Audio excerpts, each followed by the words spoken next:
Today, Prime Minister Modi and I discussed the strength of our economic relationship, demonstrated by the entry into force of the landmark India-Australia Economic Cooperation and Trade Agreement last year. This has eliminated tariffs on more than 85% of Australian goods exported to India, benefiting Indian consumers and providing cheaper inputs for Indian industry. We also agreed on an early conclusion of our ambitious, comprehensive economic cooperation agreement as soon as possible, and I'm hopeful that we'll be able to finalise that this year.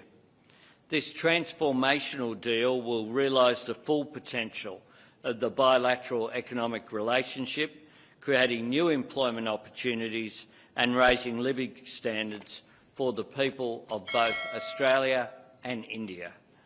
In recognition of a unique part of our bilateral economic relationship, we also discussed the potential presented by the India-Australia Audio-Visual Co-Production Agreement that has been exchanged here today. This agreement will support skilled jobs, creative exchange and the development of screen projects of cultural significance in both countries. Prime Minister Modi and I also discussed the urgent need to address climate change and support the implementation of the Paris Agreement.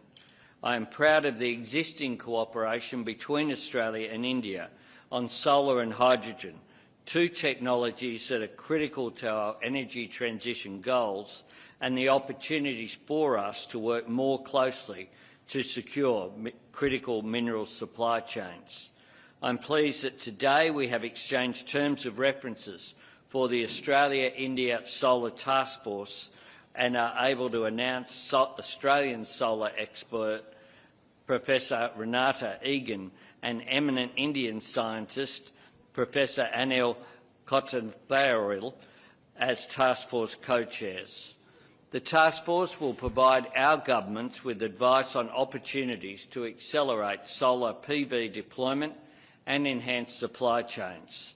I welcome significant and ambitious progress under the defence and security pillar of our relationship.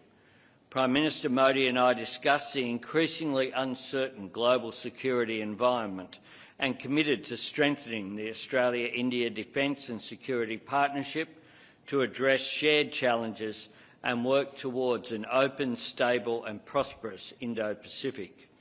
I welcome increased defence information sharing between Australia and India, including in the maritime domain.